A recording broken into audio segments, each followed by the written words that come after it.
Bem-vindos ao Intervalo Literário, meu nome é Bruna e você está em mais um vídeo da leitura compartilhada de Chesterton, do livro Hereges. E hoje eu vou falar do capítulo 16 e eu quero começar lendo o primeiro parágrafo aqui. Certa vez um crítico objetou-me com um ar de indignada razoabilidade: se queres fazer piadas, ao menos não as faça sobre assuntos sérios. E respondi com natural simplicidade e admiração: sobre quais outros assuntos fora os sérios podemos fazer piadas? E aí ele vai dizer aqui, né, que ser engraçado não é o contrário de sério, né? Então a pessoa pode ser séria, ela pode estar falando sério, fazendo piada, e na verdade é até útil, né? E às vezes uma piada pega mais a pessoa, desperta mais a pessoa para a verdade do que uma pomposidade, né? Tanto que ele fala que geralmente a solenidade está do lado daqueles que estão falando mentiras, e ele dá o exemplo, né, dos políticos. Quão solenes os políticos podem falar e quantas mentiras eles acabam falando, e às vezes uma piada pode trazer mais verdade, né, do que esse discurso pomposo. E ele vai dizer também, lá na página 214, que só se faz piada com coisa séria. Você não consegue fazer piada com uma coisa banal. Por exemplo, piada com velório, piada com casamento. Esse tipo de coisa acaba trazendo, né, uma leveza. A piada traz uma leveza para esses assuntos sérios. E a gente... acho que o brasileiro tá bem acostumado com isso, né? A gente faz piada sobre tudo. É só acontecer uma desgraça que a gente já tá com a piada na ponta da língua. E aí ele vai citar lá na página 216 uma coisa que eu achei incrível. Ele falando sobre Charles Dickens. E aí ele, na nota, fala o seguinte: Chesterton começou a escrever artigos semanais no jornal liberal The Speaker no ano de 1899 no Daily News, cujo primeiro editor foi Charles Dickens, e em 1905 começou uma coluna no Illustrated London News que continuaria até a sua morte.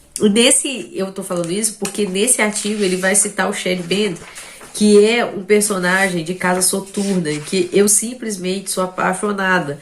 Ele é um reverendo, né, um tipo de pastor, que ele fala de uma forma muito engraçada. Se você ainda não conhece Casa Soturna, você precisa ver a resenha que tem aqui no canal e também no canal do Bruno, lá no Mais Uma Página, que vocês vão gostar bastante. E aí outra coisa que eu anotei aqui, nessa questão da solenidade e da sinceridade, ele vai falar também que essa mania do Sr. Maccabe é uma coisa generalizada, de tratar a vida como setores de especialistas. Então, o riso é porque esse Sr. Maccabe, deixa eu explicar, ele fala que os balés e os textos do Chesterton têm um lugar na vida, sabe? Como se fosse um divertimento, uma coisa para se pegar em qualquer momento para ver, não faz parte exatamente, sabe, da seriedade da vida. Tanto que o Chesterton vai falar, ele quer que o riso seja coisa de humorista, que o balé seja coisa de dançarino, que política seja coisa de político, mas não é assim que funciona, né? A dança é uma coisa da vida, todo ser humano dança, de alguma forma, mas dança. Então ele fala que, na verdade, o senhor Maccabe é que tinha que ter um lugar no balé, porque ele tinha que dançar também. É muito interessante quando o Chesterton faz essa virada de mesa com as acusações que ele recebe. E aí ele vai dizer que essa crítica vem da questão de que ele está tentando falar a mesma coisa, só que tratando de forma humorista. E tomar o nome de Deus em vão, por exemplo, não seria fazer uma piada com o nome de Deus, mas usar o nome de Deus para coisas inúteis. E ele fala que os paradoxos em que ele coloca o nome de Deus são úteis, não são inúteis, porque o paradoxo foi Deus que inventou, sabe? A vida é cheia de paradoxo, a vida é cheia de piada, de leviandade, né? A vida ela é cheia de pegadinhas. Então, esse tipo de falar é o jeito mais humano de se falar. E ele vai resumir isso no final do artigo, dizendo o seguinte: para resumir toda a questão de forma simples, se o senhor eu não sei se é Maccabi ou se é Maccabe, me pergunta por que introduzo a leviandade numa discussão a respeito da natureza do homem, e respondo, porque a leviandade é parte da natureza do homem. Se me perguntar por que introduzo o que chama de paradoxos num problema filosófico, respondo que é por todos os problemas filosóficos tenderem ao paradoxo. Caso objete ao modo tumultuado como trato a vida, respondo que a vida é um tumulto. E digo que o universo, como o vejo, é muito mais parecido com os fogos de artifício do Palácio de Cristal do que com a própria filosofia dele. Ele vai terminar de falar aqui sobre... Ele termina o texto falando desses fogos de artifício. Então, é um texto mais curto, com muitas coisas interessantes, mas que vão girar em torno dessa questão do humorismo, né? De como que não tem como você... Não tem por que não ser sincero por meio de paradoxos e piadas, porque é assim que se faz, né?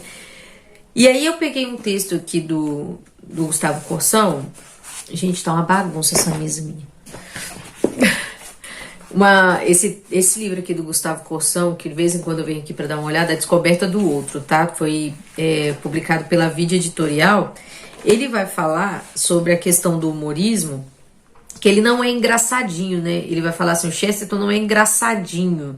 É uma arte, na verdade, você trazer a infância, a alegria da infância para a vida adulta.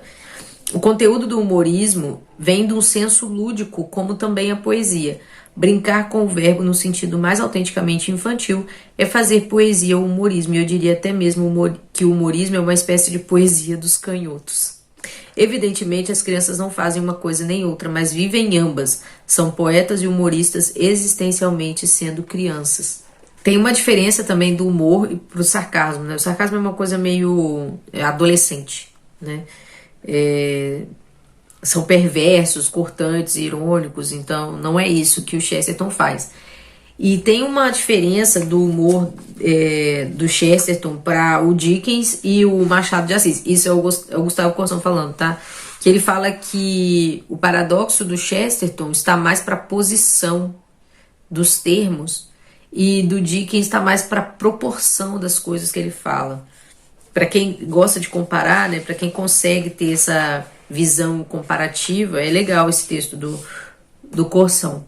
E aí tem uma outra coisa que eu tinha percebido, que é como que o Chesterton faz surgir assuntos no meio dos outros. De repente ele começa falando de humor, termina falando de fogo de artifício ou de um bicho. É impressionante como ele termina os textos, né? Você nunca vai saber para onde que ele tá indo. Quando ele chega lá, você fala, nossa, como que ele fez isso? E aí o Corsão fala também, para ele não há assunto fechado, não existem setores, lineamentos que isolem logicamente, embora ele não deixe de ser lógico. Todas as suas experiências, as coisas que viu e ouviu, estão à sua disposição, prontas para entrar inopinadamente, sem lógica aparente, no meio do assunto, que se poderia julgar infinitamente afastado. É exatamente isso. Você toma um susto lendo o texto dele, né? Aí na página 154 desse livro, parece que ele vai fazer uma referência a isso que aconteceu com Chesterton, né? A essa crítica.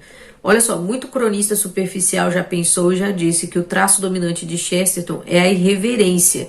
Esses mesmos julgam talvez que a característica da poesia é frivolidade, porque sofre de uma incapacidade de ver na poesia e no humorismo a imensa seriedade paramentada, o júbilo da infância recuperada. Eu acho que ele está falando exatamente desse capítulo 16 de Hereges. Tenho quase certeza. Então, gente, é isso. Foi legal ter feito essas duas leituras para tentar entender mais o estilo do Chesterton, né? E quando eu for falar do livro de Santo Tomás, né, da biografia que Chesterton fez de Santo Tomás, eu acho que esse estilo vai ficar mais claro, porque aquela biografia, por mais complexa que ela seja, né, o texto trazer coisas tão profundas, porque, nossa, eu nunca marquei tanto um livro na minha vida, o estilo dele tá mais claro pra mim, tá mais fácil de ler, entendeu? E Todos os Caminhos Levam a Roma também, muito mais tranquilo. Acho que o Hereges te dá um super aulão do método do Chesterton escrever. Então é isso, gente, eu fico muito feliz de ter feito esse vídeo, já tinha um tempo que eu não gravava, mas mesmo gripada, toda anasalada, eu tive que fazer o vídeo e eu vou tentar terminar essa playlist essa semana, tá bom? Um beijão. Ah, tá, confira todos os vídeos dessa playlist. Tem também, começou a playlist desse aqui, ó, Todos os Caminhos Levam a Roma. Faltam poucos vídeos, não são tantos vídeos daquela playlist como essa. E eu vou trazer bastante Chesterton esse ano pra vocês. E Ortodoxia a gente começa a ler já já, eu vou avisar vocês quando eu pegar no livro. Aí, pra isso, você pode se inscrever lá. Se inscrever não, né? Me seguir no Instagram e também fazer parte do grupo do Telegram, porque aí quando eu começo uma leitura eu aviso, entendeu? Mas ainda não comecei essa. Ortodoxia tá atrasadinho. Mas é isso aí, gente. Eu já avisei que o negócio tá complicado aqui em casa. Então, um beijo pra vocês. Até mais.